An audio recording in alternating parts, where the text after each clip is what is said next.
Semana preciosa, né? Tem uma coisa que a semana de Páscoa nos ensina, é que em uma semana acontece muitas coisas, né? Em uma semana pode ser feita muitas coisas. Glórias a Deus. Com certeza, né? A gente, quando está passando determinadas situações, às vezes a gente não tem noção, né? De que algumas dores vêm para um bem maior, né? Jesus, por ele ser o verbo vivo, ele estava consciente em todos os processos que ele passou, amém? Mas o Senhor, né? A gente às vezes não tem noção muito dos nossos das nossas situações, né? Quando estamos passando uma área muito dolorosa, uma área muito sofrida, às vezes a gente fica em volta dos nossos porquês. Mas quando a gente conhece profundamente a direção e a palavra de Deus, a gente sabe para onde a gente está indo e que tudo aquilo, por mais doloroso que seja, tem um propósito.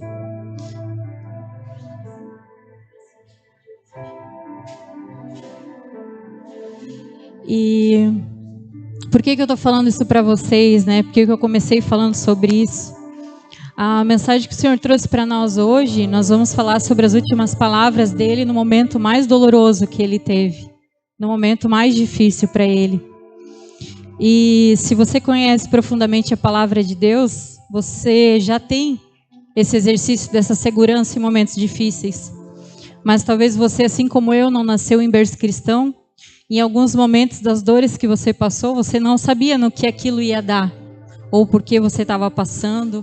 Ou se você ia sobreviver àquela estação e àquela situação. Quando eu cheguei na maioridade, que eu imaginei que eu estaria saindo de casa, estudando, trabalhando e vivendo a minha vida, pronta, contando os dias para isso, eu engravidei e fiquei mais dependente dos meus pais ainda. E no meio daquele caos doloroso, que a única coisa que não me doía era o meu filho em si, que foi uma bênção na minha vida, mas tudo em volta que eu passei naqueles primeiros anos dele foram terríveis. E eu realmente não sabia como ia ser a minha vida, se eu ia conseguir passar por tudo aquilo ainda sendo responsável por uma criança. Mas aquela criança e aquela dor que eu passei me levaram a Cristo. Foi quem Ele usou para me trazer a Ele. Então, às vezes, nós não sabemos o caos que nós estamos passando, mas quando estamos passando, Ele diz, tem um propósito. E quanto mais tu mergulha na palavra dEle, mais segurança tu tem de saber... Eu estou em paz, a paz que excede todo entendimento habita em mim, porque eu sei que eu não entendo agora, mas existe um propósito. Quando eu estava nos meus 40 e poucos dias de UTI com o meu filho, eu não entendi o porquê. O meu filho sempre saudável, não era para mim ter o fim que teve. Mas eu estava lá crendo e esperando, e mesmo assim, quando eu recebi a notícia, eu fui ver o meu filho, eu botei a mão no peito dele e falei, Senhor, ele pode levantar agora se tu quiser. O Senhor pode todas as coisas ainda hoje. Mas eu recebi um não dele. E eu não entendi naquele momento o porquê de tudo aquilo, e ainda não entendo, mas eu não preciso entender. Eu confio no meu Pai e no meu Deus. Mas hoje eu estou aqui, eu recomecei uma família. Quando nós casamos e todo o processo que nós passamos no casamento, que todo início é difícil, ainda mais com o ministério, sei que muitos aqui até acompanharam, eu não entendia por que tanta dor, tanta situação, tanta pressão, tantas adversidades, mas hoje nessa família unida, amada, querida, que eu posso olhar para o rosto de cada um aqui e ter a certeza que nós construímos algo juntos, eu entendo por quê, e isso é só o começo. Então, às vezes, a gente não sabe o porquê de situações que nos prensam, que dói, que é desconfortável, que é terrível. Mas há um porquê, há um motivo. E em tudo, a glória é do Senhor. Em tudo, há um propósito para o reino, para o Senhor. E a gente sabe que nesse propósito de Jesus, naquilo que Ele viveu, houve uma pessoa que foi uma chave, mas foi uma dor para ele, que foi Judas, que o traiu. E às vezes, quantas vezes a gente fica gastando a nossa energia e tempo com pessoas que nos fizeram um mal, sim, mas cooperaram para um bem maior. Nos impulsionaram para aquilo que a gente deveria, porque às vezes se não fosse a atitude delas, nós jamais sairíamos da nossa zona de conforto, de lugares que o Senhor já queria que nós tivéssemos nos movido para viver um propósito maior. E às vezes quando você olha Judas, você pensa assim, eu jamais farei isso com Jesus. Jamais o venderia por 30 moedas de prata. Isso eu no lugar dele nunca, não importa, mas sabe qual foi a motivação do coração dele? O que fez ele dar aquele passo que nós, olhando, a gente diz, eu jamais faria isso. Foi a frustração. A frustração de um líder que não fez o que ele esperava que ele fizesse. A frustração de um líder que não correspondeu a ele como ele deveria. A frustração de alguém que achava que sabia mais do que o seu líder, mais do que o seu mestre, mais do que o próprio Deus. E quantos de nós carregamos frustrações dentro de nós?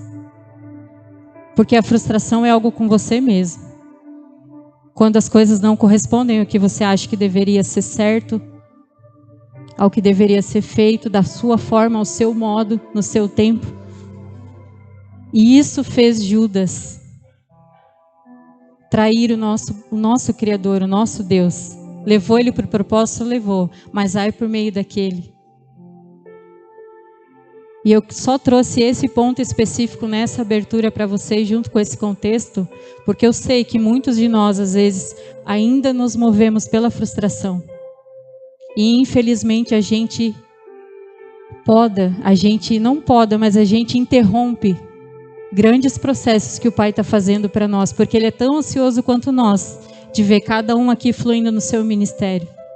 Porque os ministérios são os dons que Ele deu a cada um aqui.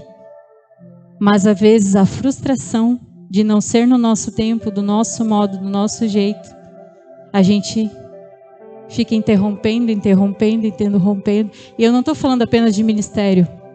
Quantos casamentos se separaram porque o cônjuge não correspondeu ao meu tempo e ao meu modo? Quantas amizades foram interrompidas porque a pessoa não correspondeu à minha expectativa? Quantos serviços eu abri mão porque não correspondeu a algo que eu esperava? Quantas oportunidades eu perdi porque não foram correspondidas à minha expectativa? E a minha frustração fez eu vender o meu propósito por 30 moedas, como Judas fez. E como a gente vai falar das 7 palavras de Jesus, as últimas que ele usou no momento de maior dor dele, eu trouxe só esse plano de fundo para que a gente entenda que ainda existe um modelo que é Jesus para as nossas vidas. E por mais difícil que é segui-lo, é o mais seguro. Só que às vezes a gente ainda pende pelo nosso modo, pelo nosso jeito, pelo nosso tempo. E o Pai tem um plano perfeito para mim e para você. Só que nos custa esperar o tempo, o modo e o jeito dele. Ainda existe um único modo, uma única verdade. Um único plano perfeito para todos nós, amém? Vamos orar antes da gente começar? Pai amado, querido Deus, queria te agradecer, Senhor, por essa noite, Senhor, por essa palavra. Queria te pedir, Pai, que em nome de Jesus, Tu pudesse, Espírito Santo, abrir a nossa mente e coração. Tornar, Senhor, toda a mente cativa a Ti, Senhor. Se há cauterização em alguma área da nossa vida, nos nossos ouvidos espirituais, na nossa mente, no nosso coração, que isso seja quebrado agora em nome de Jesus.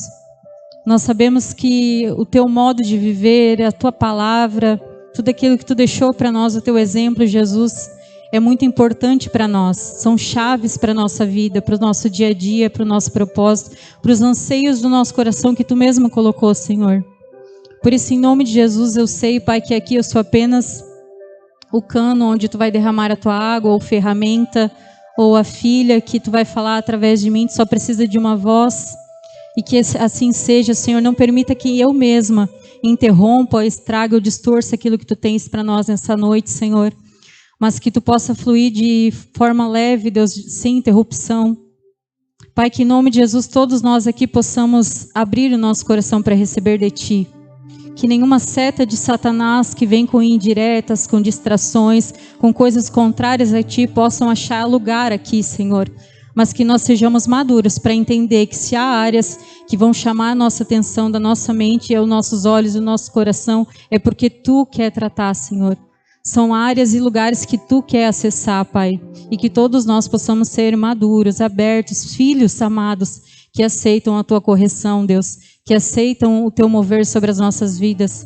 Que em nome de Jesus nós possamos passar essa palavra pelo crivo da Tua palavra, Senhor. Que todos nós aqui possamos realmente aprender de Ti, Senhor. Nós queremos receber de Ti, Senhor. Eu me incluo nisso.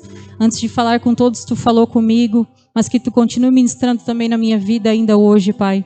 Em nome de Jesus, toda ação contrária, Deus, ao mover do Teu Espírito, da leveza da Tua palavra, Deus, que ela realmente penetra os nossos corações, que tudo contrário a Ti caia por terra em nome de Jesus, seja desfeito agora, que os Teus anjos sejam acampados, Deus, não só aqui, mas a quarteirões daqui, que a Tua palavra, Deus, alcance não só nós, mas os vizinhos e todos aqueles que estão na live também, cultuando a Ti, que eles também possam ser alcançados e tocados por Ti, como tem sido desde o início desse culto, Senhor.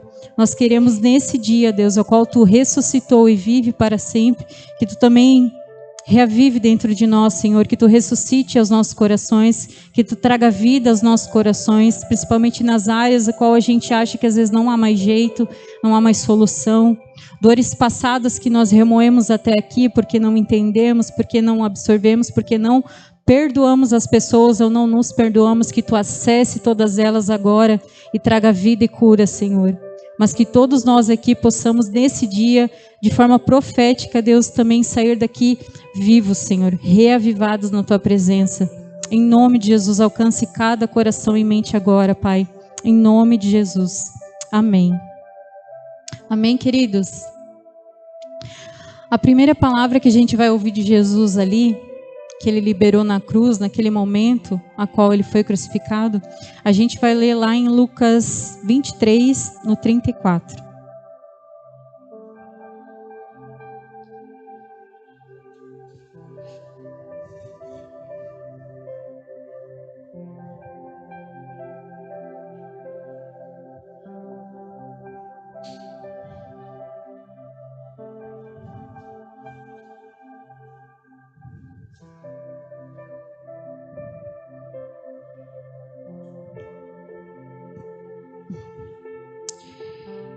Em Lucas 23, 34, ele diz assim: Jesus disse: Pai, perdoa-lhes, pois não sabem o que fazem. Essa é a primeira fala de Jesus ao estar na cruz. Ele traz sobre o perdão. No momento em que, com toda certeza, ele poderia trazer acusações. Porque ele estava no lugar que não era dele, ele não havia pecado nele. Ele era o próprio Deus que se fez homem por um propósito maior, porque o desejo do coração do Pai e de Jesus era nos ter com Ele, era sermos família novamente. Depois que Eva se deixou levar por uma falta de algo que ela não precisava, e aos olhos dela, ela e Adão negociaram aquilo que eles não precisavam, né, e pecaram, e a gente foi destituído da glória do Senhor, fomos separados dele, da sua presença. Ele já havia um plano para que a gente voltasse a ser família, voltasse a estar com o Senhor. E esse plano lhe custou um alto preço, porque o preço do meu e do seu pecado era muito alto. Por isso que a gente precisa cuidar tanto quando a gente tem esse senso de justiça natural e costuma julgar todos os irmãos à nossa volta. Aquele que fala diferente de nós, aquele que age diferente de nós, aquele que tem práticas que a gente reprova, aqueles que efetivamente fazem, que a gente sabe, né, de forma mais clara e direta, que realmente estão dando um péssimo testemunho. Porque eu e você não temos diferença para o Senhor. A minha mentira, a minha preguiça, às vezes, de não estar com o Senhor, às vezes que eu não queria atender uma ligação, deixei chamar até o final. As coisas que eu faço são tão pesadas para o Senhor como qualquer outra. A diferença é a consequência. Mas para o Senhor não há dois pesos e duas medidas. O nosso Deus é um Deus justo. O que difere é a consequência de cada erro. Mas eu e você cometemos muitos erros. Mas esse olhar de misericórdia que o Senhor teve por nós, no momento em qual Ele estava pagando o preço do meu e do seu pecado, e aquela multidão que Ele curou, que Ele serviu, que Ele amou, estava ali gritando agora crucifica. Esse olhar de misericórdia que Ele teve sobre eles para dizer, Pai, perdoa-lhes, eles não sabem o que fazem. Não imputa a Ele esse pecado, Senhor. Eu doei a minha vida, eu dou a minha vida por amor a eles, eu pago o preço para que eles hoje sejam a nossa família. Eu saio de unigênito para me tornar primogênito de muitos. E às vezes a gente não consegue olhar o outro com a mesma misericórdia que o Senhor olhou. Eu sempre gostei do Joel desde que eu conheci ele. Meu, Joel é um cara querido, né? Parceiro, tá em tudo, ajuda em tudo, que bênção. Amanhã nós estamos numa conversa aqui, ou no final mesmo dessa ministração, o Joel vai dizer assim, olha, eu não concordo com a tua pregação. Ai, não falo mais com o Joel. Que cara, meu Deus. Ele continua sendo o mesmo para mim. Ele tem toda a liberdade de ter sua própria opinião. Isso é uma relação saudável. Isso é olhar o outro com misericórdia. Nós não somos iguais e a beleza de Cristo é essa. Cada um aqui carrega um pedaço dele que é único. Mas o Senhor nos ensina, no momento que Ele mais poderia cobrar o seu direito, Ele diz, perdoa-lhes, eles não sabem o que fazem. Ele usa de misericórdia para mim e para você. Mas será que nós, no nosso trabalho, na nossa família, na nossa casa, nós usamos da mesma misericórdia? Será que a mesma paciência que eu tenho com a Vânia quando a gente está com as mulheres, eu tenho com o Gilvan quando eu estou em casa? Porque eu consigo sentar, né? Principalmente no meu ministério, a gente tem um zelo, né? Um amor, um cuidado, quer ganhar a equipe, quer estar junto, quer na bênção. Estou falando isso porque eu sempre uso os meus exemplos, amém? Da minha vida, do que eu passo. E o Senhor já ministrou isso para mim. Tu precisa ter muito mais paciência com o teu esposo do que você tem com as mulheres. Tu precisa ter um tratar muito mais doce com o teu esposo do que você tem com as mulheres. Não adianta você querer ministrar os outros se você não ministra assim em casa. Você pode até falar, mas é uma fala vazia que não gera resultado. Porque você não é um exemplo. As primeiras vidas que o Senhor nos confiou é a nossa família, são os nossos filhos. Teus filhos podem dizer que você é uma pessoa misericordiosa? Que o seu filho, quando erra, você olha para ele, filho, na sua idade eu também já fiz isso. Na sua idade eu também já fui assim. Não estou dizendo isso para ti, filho, porque é certo fazer. Mas eu quero te dizer que eu já passei por esse lugar, mas você tem a oportunidade de fazer diferente. Você não precisa cometer os mesmos erros e ter o mesmo fim. Tem muitas coisas que se eu pudesse eu teria deixado, eu teria apagado do meu passado, mas você tem a oportunidade de fazer algo diferente. Teu filho tem esse testemunho de misericórdia da sua parte? As pessoas no teu trabalho, você sabe lidar com humildade, mesmo sendo chefe muitas vezes? Mesmo sendo a pessoa de autoridade, que pode ser a primeira a cobrar, como Jesus pôde naquele texto ali, na sua hora? Você sabe usar de misericórdia com eles?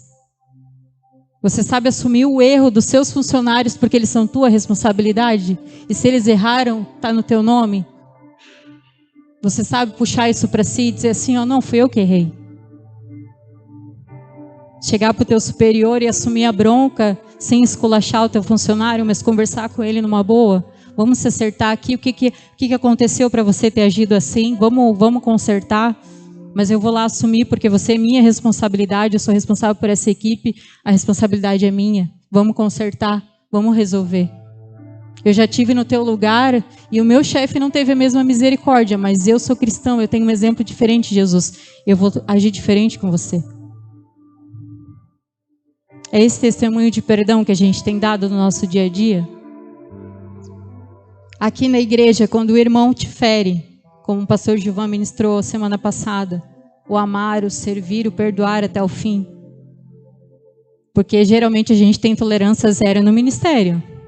No trabalho, lá fora, a gente, tudo certo. Por um salário eu aguento qualquer sapo. No outro dia eu estou lá sorrindo para o meu chefe, para os meus amigos de trabalho, porque eu preciso trabalhar.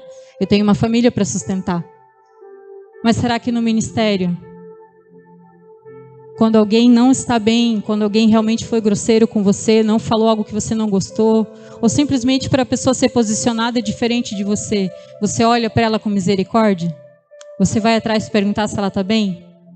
Você tem tido essa postura de servo do Senhor, de filho maduro, que procura os irmãos, que se doa pelos irmãos, que como membro dessa comunidade, não sei há quanto tempo cada um está aqui, mas você sabe, pelo tempo que você caminha conosco, você tem essa postura de procurar os irmãos? De abraçá-los, de perguntar se eles estão bem, de visitá-los? Nós temos esse olhar uns para com os outros? Ou no primeiro olhar torto que o Michael me deu, eu já não falo mais? E aí, pronto, ali, ó, não gostei. É importante a gente falar sobre isso nesse momento de Páscoa, porque se tem algo que o Senhor quer ressuscitar em nós, é a misericórdia entre os irmãos. Eu não posso continuar com essa tolerância zero, que não vem do Senhor, vem lá de fora. Esse mundo está cada vez mais intolerante. O amor de muitos já se esfriou e continua se esfriando. Mas será que nós vamos deixar o Senhor ressuscitar a misericórdia em nós nessa noite? Ou a gente vai começar a fazer cálculo de lembrar quem que deveria estar aqui para ouvir essa palavra, em vez de olhar para nós mesmos e pensar no que nós precisamos melhorar? Porque tudo começa por nós, por mais que te feriram. Se você começar a ter uma postura diferente com essa pessoa, ela vai mudar com você. Nós não mudamos ninguém, mas nós podemos mudar a nós mesmos. O Senhor sabe que o perdão, ele abre portas, ele realmente traz para nós uma leveza na nossa vida. Muitas pessoas que a gente vê sobrecarregada, cansada, realmente desfalecendo da fé, da família, de si mesmo, sabe? Esgotados até consigo mesmo, é por falta de perdão. E quando você senta para conversar, são coisas tão triviais, tão bobas, que você vai pensar assim, oh, nossa, Cristo poderia ter cobrado seu direito e ter dito, Pai, desce a lenha nesse povo, porque olha o que eles fizeram com alguém que só serviu eles com amor até o fim. Bem maravilhosa, pode levar ele na salinha que eles estão ensaiando lá. E a gente sabe que nós, por muito menos, a gente quer cobrar o nosso direito. Eu vou ser sincera por mim.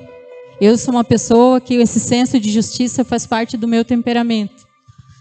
E para mim abrir mão do direito de eu estar certa e a pessoa estar errada, principalmente perante a palavra, eu tenho muita dificuldade. Mas é algo que o Senhor ministra no meu coração. Ele ministrou primeiro em mim. Você pode ter o seu direito, mas você não é chamado a ficar proclamando o seu direito.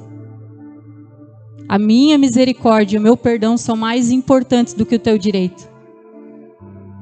Se for para dar testemunha de mim, que seja em amor, que seja em misericórdia, que seja em graça, que é um favor imerecido.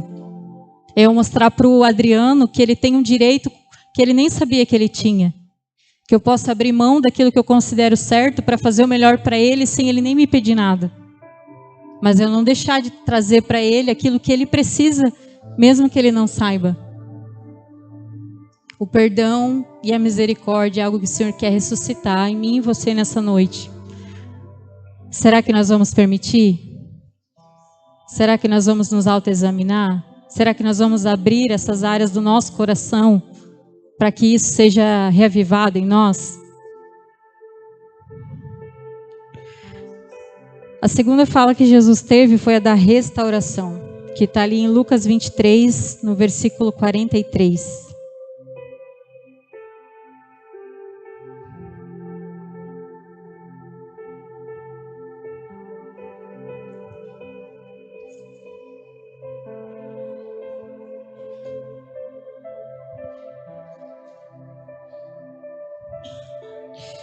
E Jesus lhe respondeu: eu lhe asseguro que hoje você estará comigo no paraíso. Nós sabemos que esse texto ele fala sobre os dois ladrões da cruz, amém? E ali, começando ali do 39, deixa eu ler rapidinho com vocês. Um dos criminosos, dependurado ao lado dele, zombava.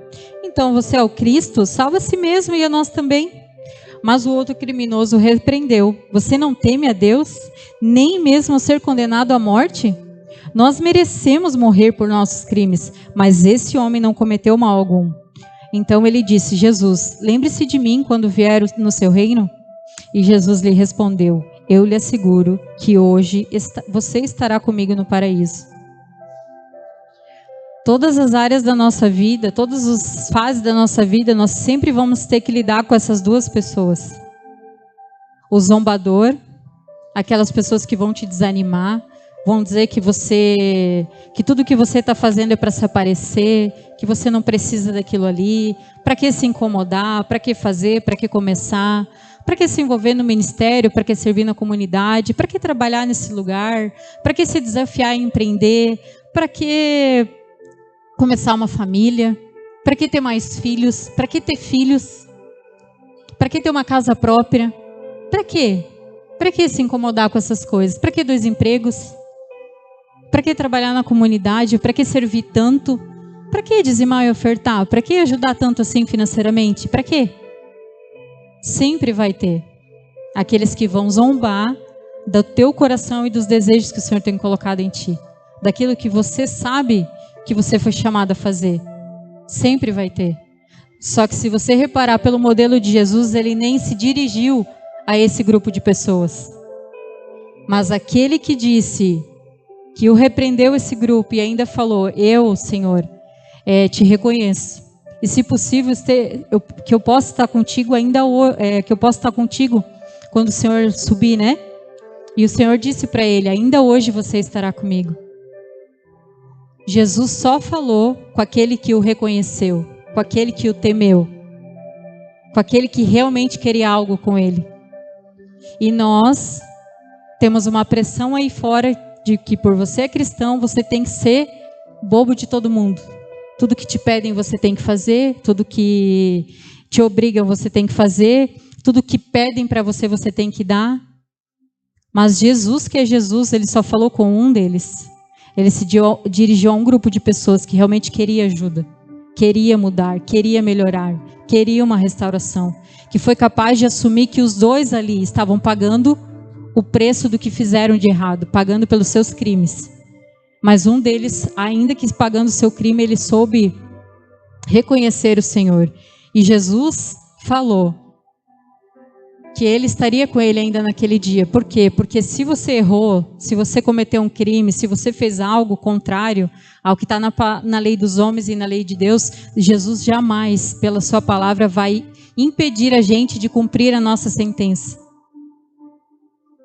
Todo aquele que se converte, um dia já matou, já roubou, já fez o que deveria fazer, pela palavra é chamado a ir lá, se entregar e cumprir a sua pena. Pela justiça dos homens e da justiça de Deus. É assim que o Senhor nos ensina. Mas Ele diz que você tem um lugar com Ele, se você o reconhece como todo aquele que crê nele e o busca. Nós não somos chamados a ter um evangelho ou propagar um evangelho onde crimes são pecados e a gente não trata com a seriedade devida. Pela palavra, crimes são crimes, pagos com sentença dada aos homens. Mas a salvação é algo que depende de fé, de reconhecimento. E todo aquele que busca restauração, mesmo no seu último momento, o Senhor o chama para si. O Senhor dá essa oportunidade de restauração. Hoje o que a gente mais enfrenta é, às vezes, pela dureza do coração do homem, a gente não consegue, às vezes, ter paz com todos, certo? E a palavra nos diz, se possível, tenha paz com todos. O divórcio não é projeto de Deus para a vida de ninguém, mas Ele diz que pela dureza do coração do homem, Ele instituiu a carta de divórcio. A dureza do coração do homem hoje impede muitos de nós de viver a restauração do que Ele tem para nós. A restauração do teu casamento, a restauração dos teus parentes, dos teus familiares. A restauração, às vezes, até no teu emprego, no teu trabalho. Porque, às vezes, você já foi tão humilhado que você não vê a hora de sair. Mas, às vezes, Deus está querendo te levar a um lugar de honra naquele lugar. Só que você não se permite viver a restauração pela dureza do coração do homem. Em sempre querer as coisas do nosso tempo, ao nosso modo, da nossa forma. Se nós nos abrimos o que está instituído na palavra de Deus, nós sabemos que não foi prometido para nós uma vida de gelatina, um mar de rosas. Ele disse: nesse mundo vocês terão aflições. A questão é: tem bom ânimo, porque eu já venci esse mundo. Se eu passei tudo o que eu passei, vocês são meus seguidores. Esse mundo odiará vocês. Esse mundo rejeitará vocês. Esse mundo vai perseguir vocês. Não esperem uma vida fácil, leve de reconhecimento. O que nós temos é uma paz que excede todo entendimento, dada àqueles que têm intimidade com Ele, na sua palavra, no seu espírito, através da oração, do jejum.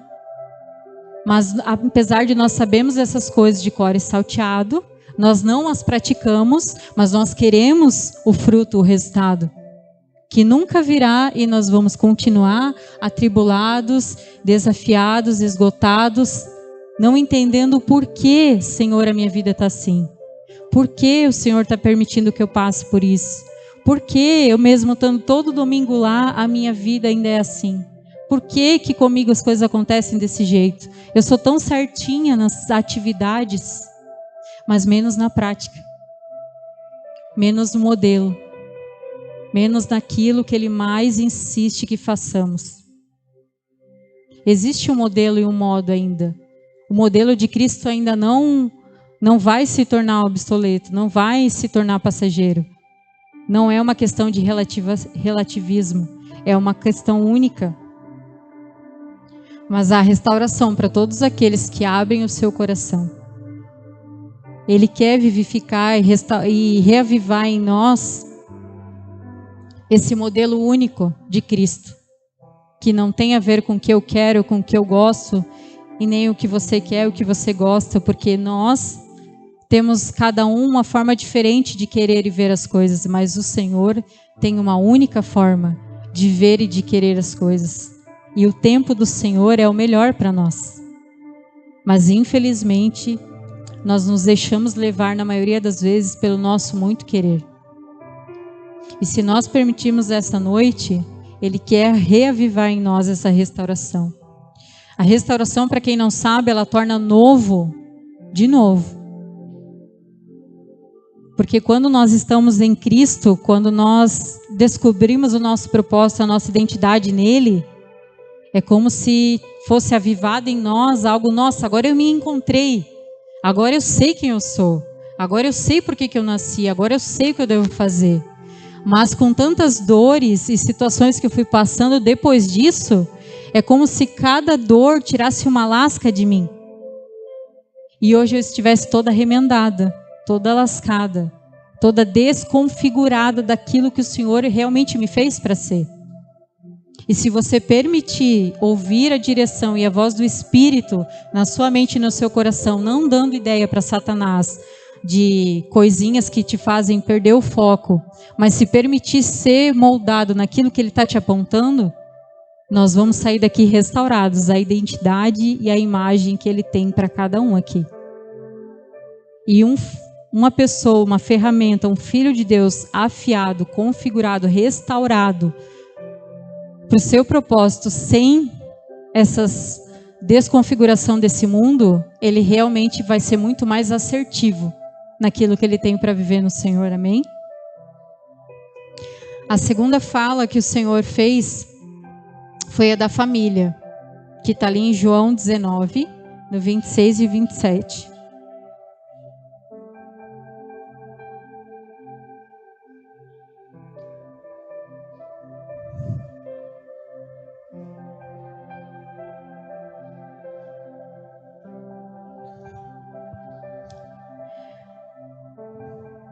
O 26 ele diz: quando Jesus viu sua mãe ali, ao lado do discípulo a quem ele amava, disse-lhe: mulher, este é seu filho. E o discípulo disse: essa é sua mãe. Daquele momento em diante, o discípulo a recebeu em sua casa. A gente sabe que a gente já fala muito aqui, né? A família é a nossa prioridade, amém? As primeiras vidas que o Senhor te confiou são a sua família, amém? E quem que é a nossa família? Cônjuge e filhos. A não ser os solteiros, se ainda moram com os pais, tem os pais, se já moram sozinhos, é você e o Senhor, amém? Mas o resto é o quê? Parente. Então, a gente é chamado a priorizar os nossos cônjuges, os nossos filhos, mas também os nossos parentes. Eles são, né? Eles são pessoas que a gente ama, né? Os pais, os nossos irmãos, os nossos tios, primos. Mas a nossa prioridade de direção de tudo aquilo que o Senhor fala para nós, principalmente se você quer estar aqui um dia, se isso queima no teu coração, se você quer falar aos filhos de Deus, se você quer agregar no reino, que a primeira vida que você queira discipular, que você queira instruir, que você queira trazer para ser um discípulo de Jesus, apontando para Ele, direcionando, sejam os da casa. Porque não tem coisa mais frustrante nós subirmos aqui para falarmos de algo que a gente sabe que a família está ali do lado só assim, ó. Sei. Sei. É muito triste. E eles serão as primeiras vidas que o Senhor vai nos cobrar. Todo mundo quer chegar lá naquele dia cheio de pedrinhas na coroa. Mas as primeiras pedrinhas, as de frente, que o Senhor vai te falar o que você fez com elas, são os seus filhos e seu cônjuge. Eles são os primeiros que você tem que formar Cristo neles. E você forma Cristo com o seu exemplo, não é com a sua fala. Por isso que as palavras de Jesus, as últimas que Ele deu no momento mais doloroso da sua vida, são tão importantes. Nós precisamos ministrar o coração dos nossos filhos sobre o perdão. Os nossos filhos nos veem brigando, discutindo. Eles precisam ver a gente se consertando. Eles precisam ver a gente pedindo perdão um para o outro. Eles precisam ver que as situações de indiferença acontecem, mas o perdão existe sempre. A reconciliação existe sempre. Pela palavra nós não dormimos, nós não deixamos a nossa ira, né? O sol se pôr sobre a nossa ira, a gente conserta antes. Os nossos filhos precisam ver a gente com o coração sempre inclinado à restauração do Senhor. Senhor, eu estou vendo que por mais tempo que eu estou caminhando contigo, por mais que eu esteja aprendendo tanto contigo nesses anos, eu ainda tenho dificuldade, Senhor, de lidar com determinadas situações. Eu ainda tenho dificuldade de lidar com uma pessoa que tem a opinião diferente da minha. Eu fico remoendo aquilo, eu bato de frente ou eu excluo a pessoa. Eu começo a lidar com indiferença, eu não sei lidar com determinadas situações. Eu não gosto do fulano, eu não gosto do Beltrano, eu não sei como lidar com essas pessoas. Não estou mais a fim de ir para a igreja, já que hoje em dia dizem tanto que o importante é estar em Cristo, não é estar dentro da igreja. Eu não tenho mais vontade de ir, eu não tenho ânimo nenhum de ir. Nós precisamos ensinar os nossos filhos essas crises que passamos, para que eles também saibam que em Cristo há a resposta de todas as coisas. Porque nós sabemos que estar em Cristo e não fazer parte do corpo é a maior mentira que Satanás tem propagado aí. Não há membro em Cristo sem fazer parte do corpo. É desconfortável? É sim. Mas é necessário. Não temos escolha. Ele não nos deu essa escolha. E diante dessa semana que nós estamos celebrando, menos ainda. Porque olha tudo que ele viveu para que eu e você estivéssemos aqui como filhos dele hoje. Será que a gente realmente tem desculpa? Por causa de um mal-entendido, uma diferença? Para não fazer parte do corpo, para não servir o corpo? Para não congregar, para não investir, para não ser fiel, para não pegar junto, para não crescer com o corpo de Cristo, diante de tudo que Ele passou por mim e por você? Será que existe algo que passamos como igreja que se compare ao que Ele passou por nós? Há uma justificativa para nós não estarmos em Cristo ainda? E se você conhece pessoas feridas com o corpo de Cristo, que você compartilhe essa mensagem com ela. Porque pessoas são feridas por homens. E homens ferem, mas homens também curam. A igreja não é dominada por pessoas que ferem o corpo de Cristo. Pessoas construindo império para si mesmo. Há muitos, sempre há os remanescentes. Elias caiu nessa besteira de dizer que toda a igreja estava corrompida. E o Senhor mostrou para ele que existia 7.000 que não se dobraram. Ele não era o único. Nós nunca seremos os únicos remanescentes. Sempre haverão. O Senhor sempre tem os seus. Por isso que é tão perigoso nós falarmos do corpo de Cristo. nós julgarmos o corpo de Cristo, porque nós somos apenas, principalmente nós pastores, nós somos amigos do noivo. Nós conduzimos vocês a Ele, ninguém é nosso. Mas nós precisamos entender que sempre há os remanescentes. Sempre há aqueles que estão aqui por amor a Cristo. E quem está por Cristo permanece por Cristo. Quem está por homens, sai por homens. E o problema vai atrás de você até que você aceite ser tratado pelo seu problema, pela sua restauração, a sua transformação que precisa vir. Não é nos homens que está o problema, é em nós. Há algo que precisamos ser tratados em nós. Eu já me afastei uma vez, da primeira vez que eu estive em Cristo, mas eu nunca saí por homens. Eu saí por mim. Por eu estar fazendo coisas erradas que eu não consigo estar lá e estar aqui, mas nunca saí por homens. Sempre saí sabendo que eu tinha um lugar para voltar. Que o Senhor tinha me marcado e aquilo não era mais vida para mim. Então, se a gente se permite viver essa restauração, se a gente se permite viver as palavras de Jesus para nós, se a gente se permite ser esse exemplo para os nossos filhos, nós com certeza vamos sair daqui com o nosso coração com uma chama diferente, com uma ressurreição, uma vida de Cristo dentro de nós, uma porção diferenciada do que você trouxe até aqui, porque já foram tantas feridas, tantas mágoas, tantas palavras, tantas situações, que só o Senhor, para reavivar o meu e o teu coração, diante de tudo aquilo que o mundo e os homens colocaram ali, mesmo dentro do corpo de Cristo, mesmo dentro da igreja. E se nós permitirmos, o Senhor hoje Ele vai trazer cura, Ele vai trazer restauração, amém? A quarta palavra é a santificação. Ele fala ali em Mateus 27, 46.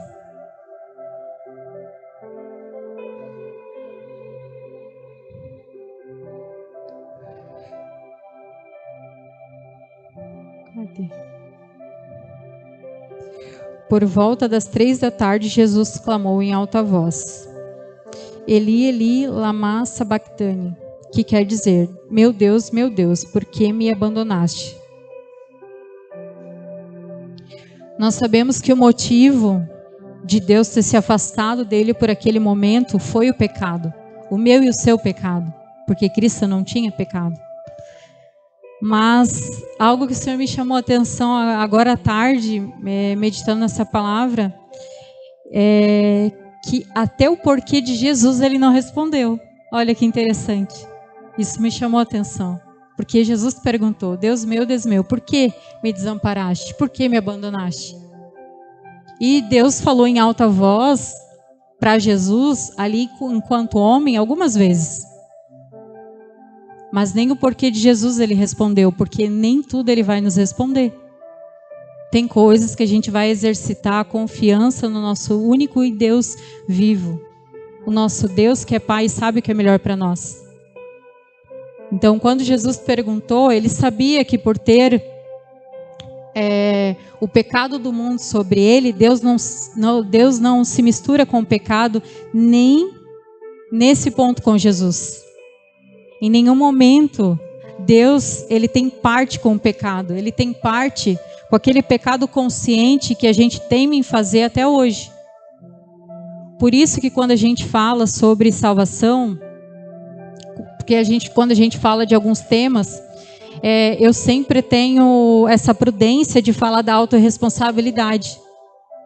Nós estamos em Cristo, nós tivemos um encontro com Ele, é uma porta que nós acessamos pela fé. Não há obra nenhuma que a gente possa fazer para acessar essa porta de encontro real de salvação com o Senhor. Ele fez todas as coisas. Só que a partir do momento que eu piso nela, Ele diz: eis que tudo se fez novo, as coisas velhas já passaram.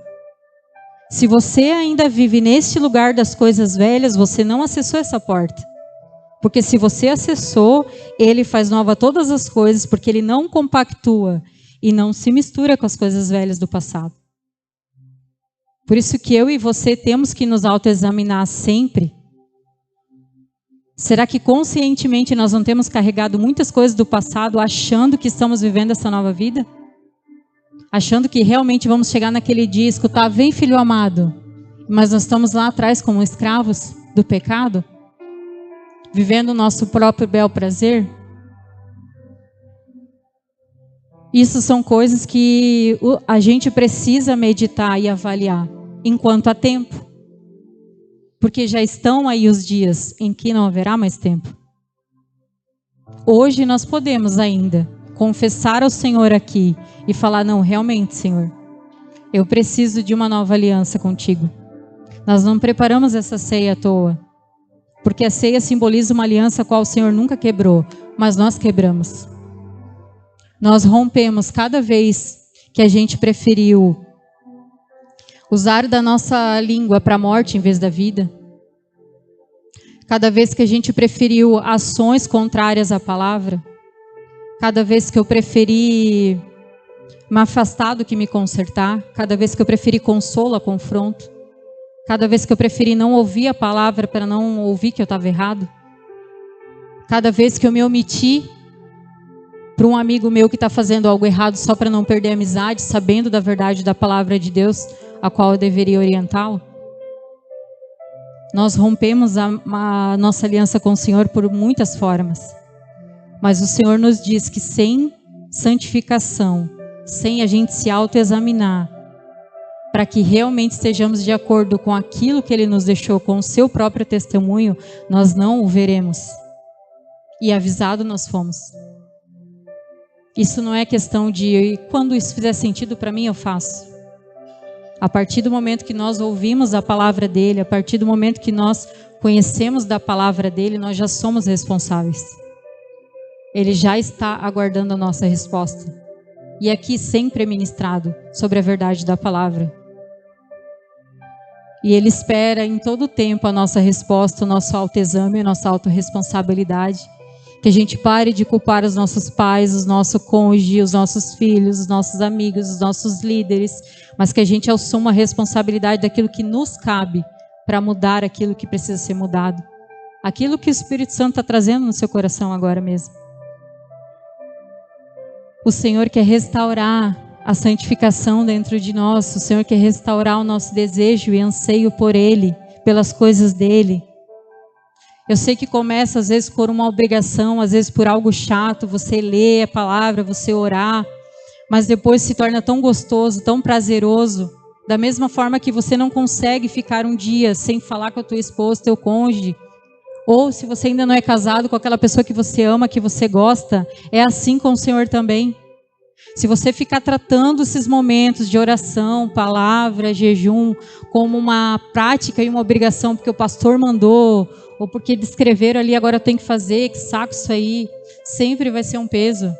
Mas quando você entender que nossa relação com Ele é comparada de homem e mulher, e assim como eu tenho que fazer coisas que me custam, porque o meu esposo gosta, mas é prazeroso porque eu vejo ele feliz. E quando casamos para fazer o outro feliz, não para trazer uma lista do que ele tem que fazer para mim ser feliz. Então a gente sabe que isso é prazeroso, isso é uma troca gostosa. E quando o Espírito Santo começa a te responder aquelas anseios do teu coração, e você começa nessa troca, e daquilo que você conversou com ele a semana inteira, você chega no domingo, a pessoa fala para ti: o Senhor falou para mim, que ele te diz que isso que você está orando, que você só falou para ele no secreto vai acontecer, ele contempla o teu coração. Não tem preço ele te responder aquilo que só você e ele sabem. Eu passei isso nos últimos encontros que eu fui com as pastoras, eu estava ali, eu e ele, orando e falando sobre situações que eu queria muito que acontecesse e que eu realmente cheguei no meu limite. Eu falei: Senhor, eu vou fazer algo de mim mesmo.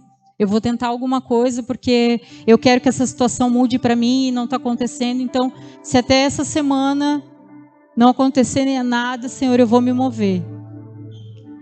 Acabamos a oração, fomos um tempo de conversar antes de tomar café. A pessoa veio: olha, eu vi algo aqui no nosso meio, e isso que eu vi rodeou nós e parou bem na frente de ti. Falou de mim. E falou isso, tudo que eu tinha acabado de falar. E me deu a resposta do que eu tinha acabado de falar. Isso não tem preço. Isso está disponível para todos nós, porque ele é uma pessoa real. Ele não é uma fumaça. Ele não é um arrepio. E nós mendigando, às vezes, a atenção de amigos, de pessoas que não estão nem aí para nós, ou só nos procuram quando precisam. E o Espírito Santo, que tem ciúme de nós, nos espera todo dia para que a gente acorde e olhe para Ele só um pouquinho. Mas quando é para Ele, a gente sai atrasado, a gente nunca tem tempo, a gente está sempre na correria. E Ele é o único e verdadeiro que deseja falar contigo todo dia. Mas o que eu faço? Eu só vivo na correria. E quando eu quero fazer alguma coisa, eu procuro alguém que às vezes nem quer conversar comigo direito. Ou por causa de uma hora extra, eu fico até mais tarde, eu acordo mais cedo. Mas para o meu Senhor eu não tenho tempo.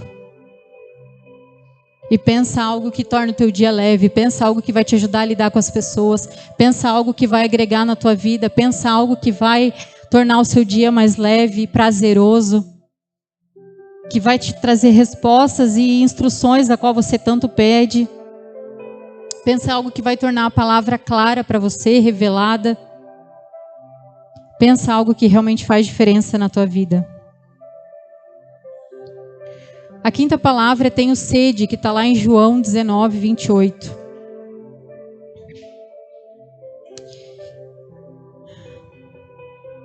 Essa parte do tenho sede, ele falou isso para se cumprir uma palavra que tinha sido liberada sobre esse momento. Alguém sabe qual que é o versículo que fala dessa passagem a qual ele queria cumprir? É para a gente ver o quanto da palavra nós precisamos aprender. O quanto realmente conhecer a profundidade da palavra está nos faltando para que a gente realmente venha viver essa vida em Cristo. Está ali em Salmo 69, 21.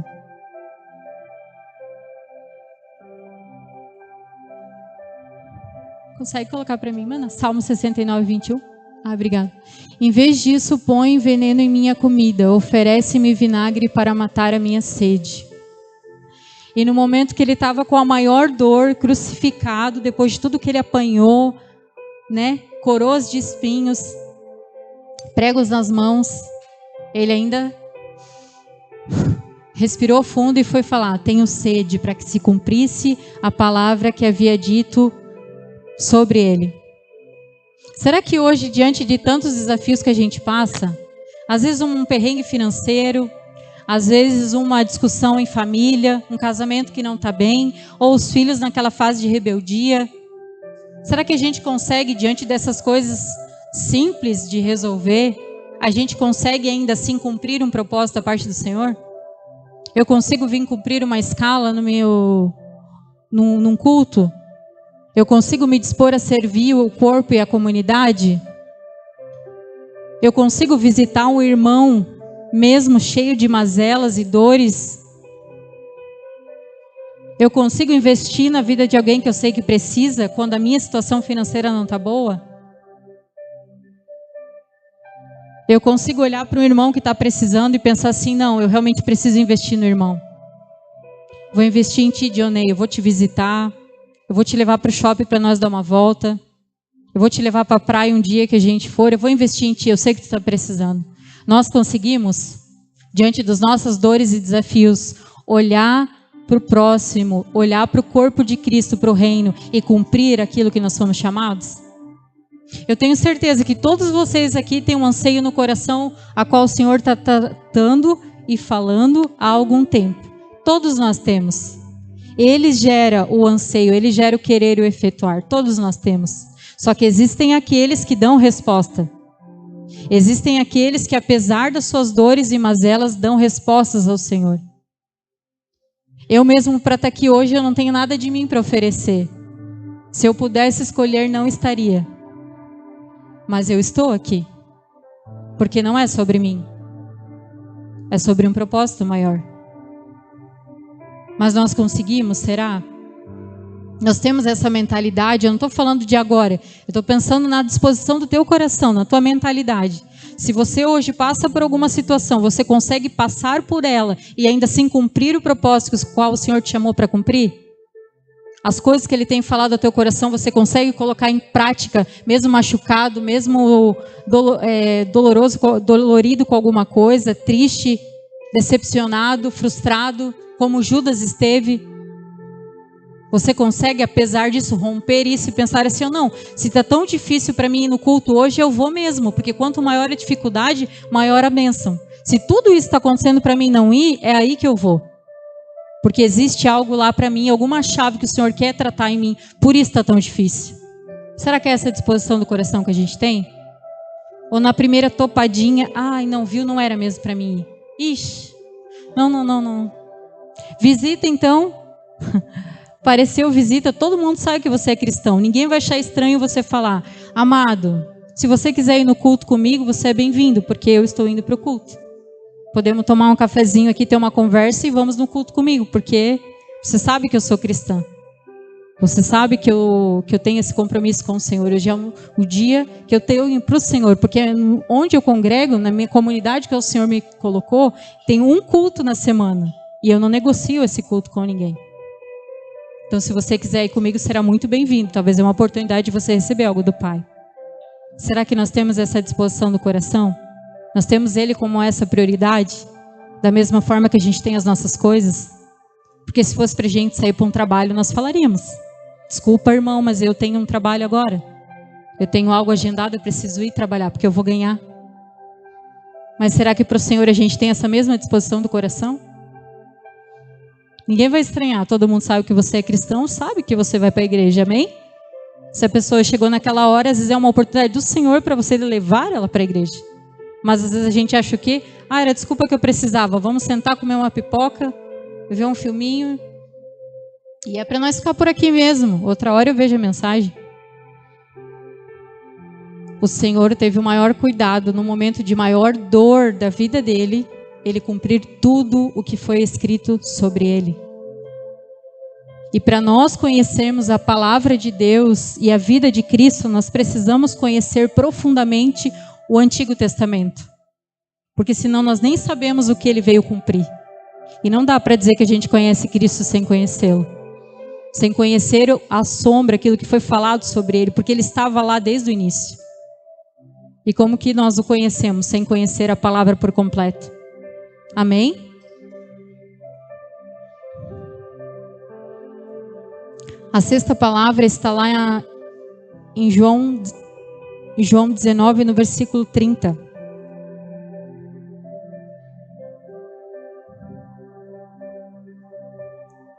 Depois de prová-la, Jesus disse: está consumado. Então inclinou a cabeça e entregou o seu espírito. A obediência, ela é um fruto de uma paternidade bem resolvida e saudável.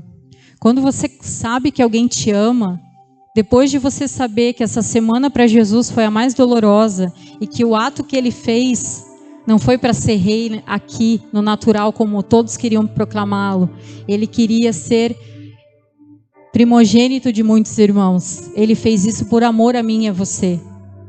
Se nós não conseguimos confiar nesse amor tão forte e tão custoso para ele, não tem como a gente confiar no amor natural de um ser humano.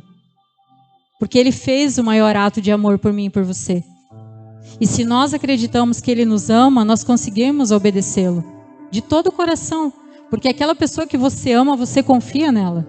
O que ela te pede, você sabe, não. Mesmo que eu não goste do que tu está me pedindo, mas eu sei que tu me ama. Tu quer o melhor para mim, então eu vou te obedecer.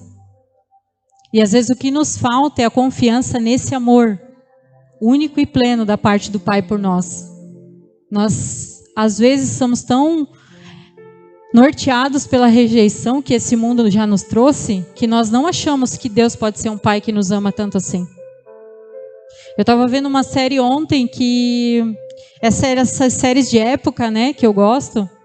E a menina, naquela época, tinha engravidado antes do casamento, então aquilo era um escândalo. Mas o pai dela, antes dela casar, falou para ela assim: filha, você não precisa casar se você não ama. Você não vai deixar de ser a minha filha perfeita por um erro. Quando ele falou aquilo para ela, eu já me descabelei em chorar. Por quê? Porque Deus fala isso para nós. Você já errou um dia, e errou feio. Às vezes até mais de uma vez, como eu, errei muitas vezes, muito feio.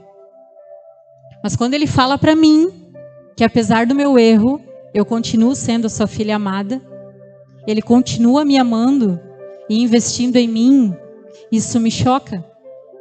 Isso não é natural para nós, porque nós estamos acostumados a um amor natural, que eu preciso fazer para receber. Eu preciso dar para ter. E ainda assim, às vezes, dando, não recebo. Mas a gente trabalha com mérito no amor natural. E ser amada por um Deus a qual você ainda faz coisas erradas e Ele continua te amando, é um choque de realidade para nós. Mas se você não aceitar o amor de Deus sobre você como filho, sempre vai ser custoso viver a realidade do Evangelho para você. Porque só o amor é capaz de fazer o que Jesus fez. A certeza desse amor, Ele veio, se entregou, cumpriu tudo que o Pai fez por Ele. Cumpriu tudo que o Pai pediu para Ele fazer, porque Ele sabia do amor de Deus.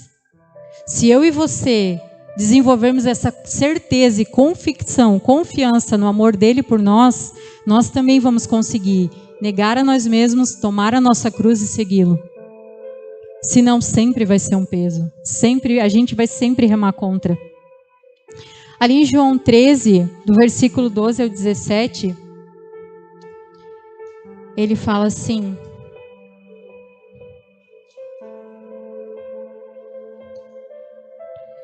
depois de lavar os pés deles, Jesus vestiu a capa novamente, retornou a seu lugar e perguntou: Vocês entendem o que eu fiz? Vocês me chamam mestre e senhor, e têm razão, porque eu sou. E uma vez que eu, seu senhor e mestre, lavei seus pés, vocês devem lavar os pés uns dos outros. Eu lhes dei um exemplo a ser seguido.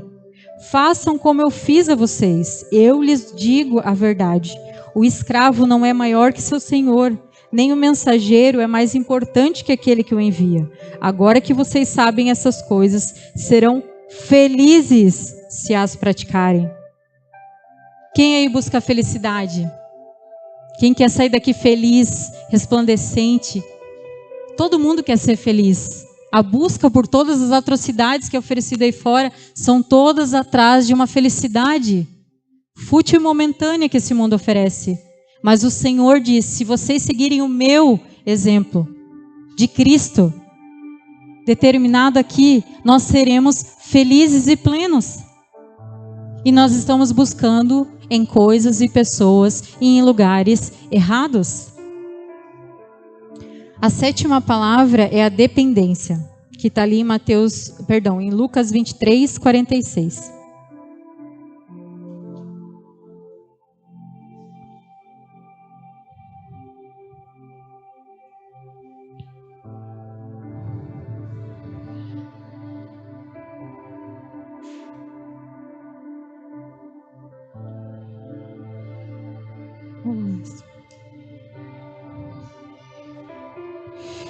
Pai, em tuas mãos eu entrego o meu espírito, a dependência do Senhor.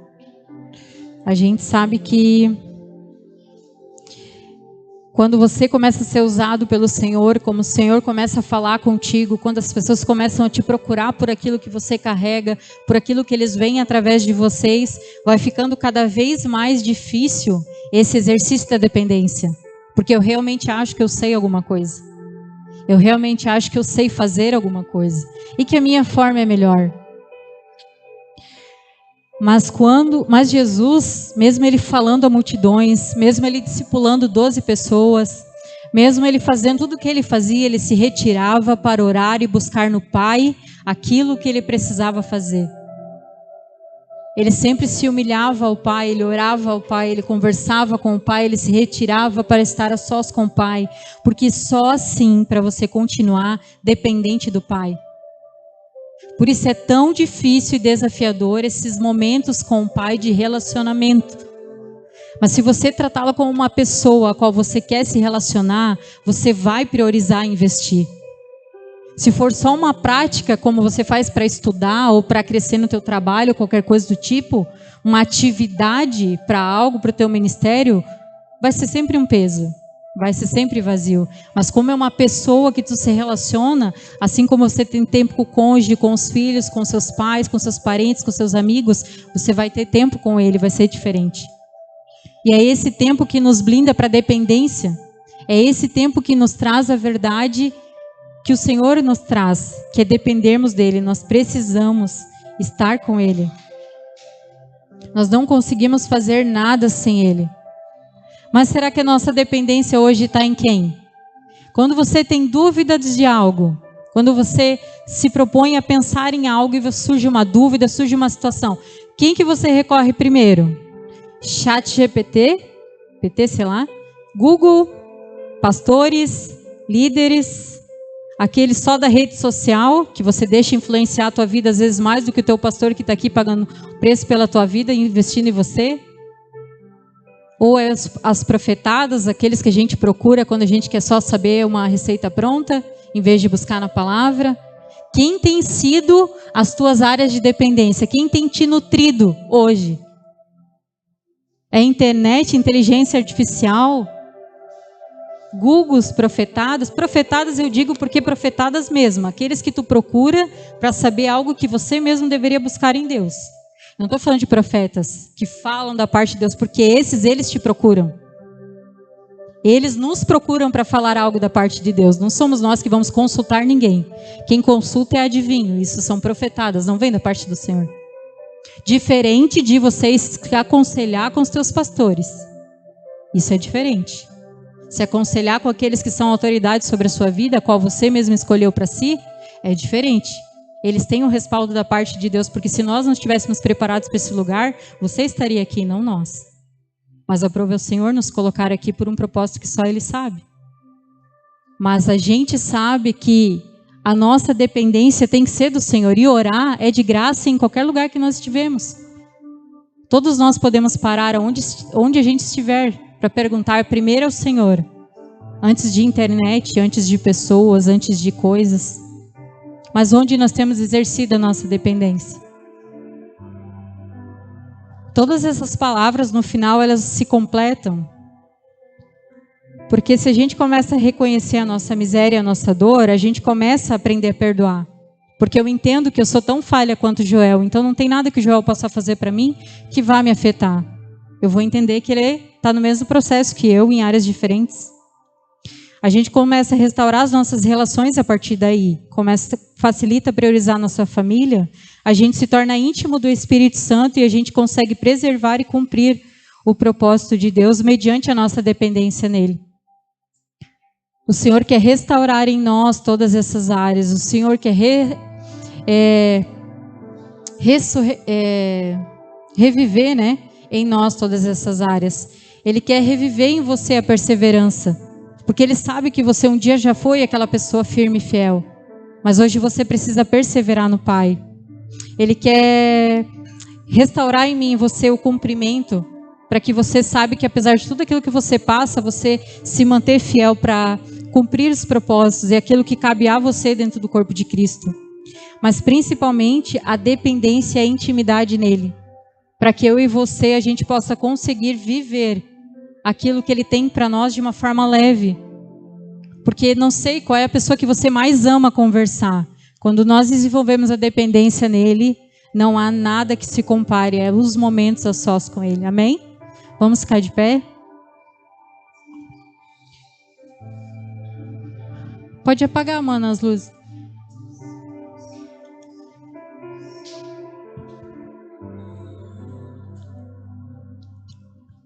Eu sei que as palavras que a gente traz não há nada de novo debaixo do céu, são tudo coisas que já ouvimos muitas vezes.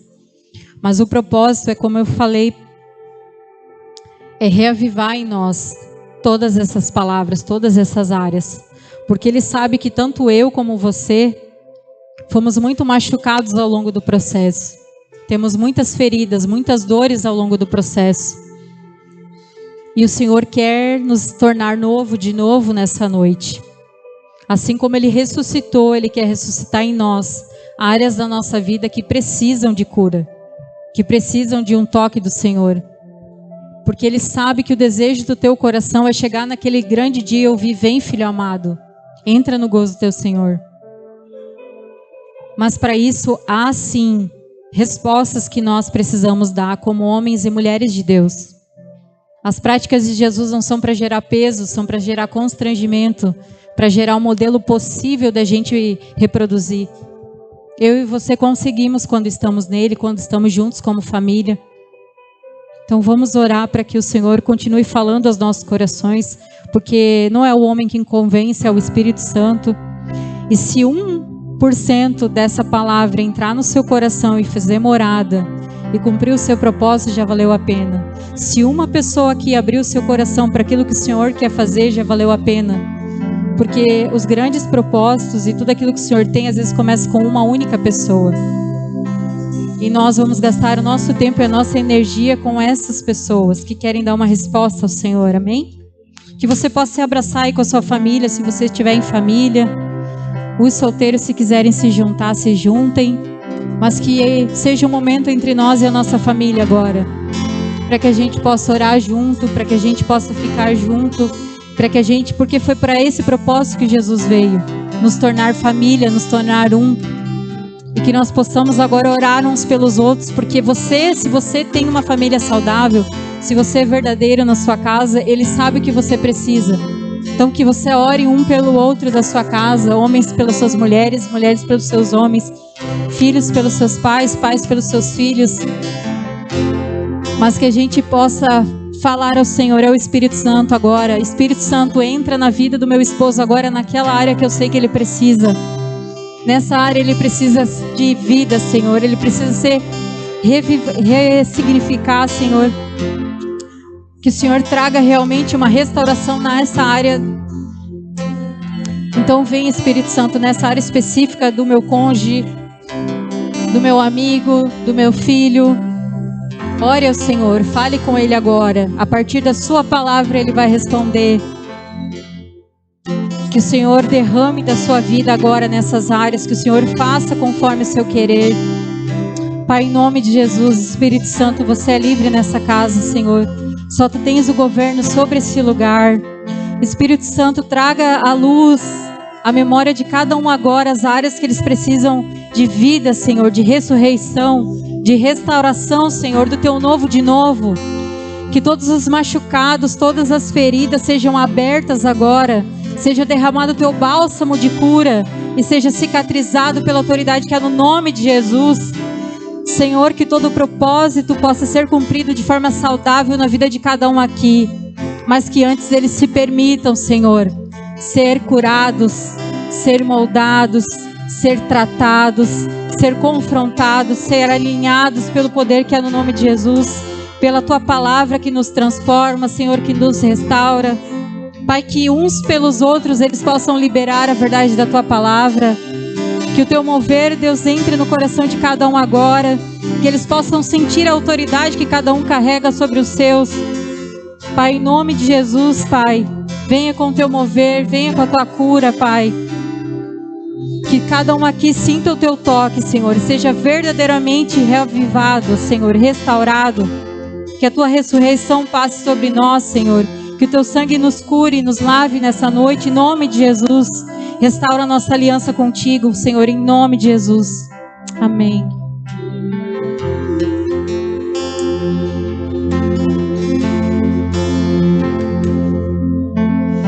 Mesmo sendo assim.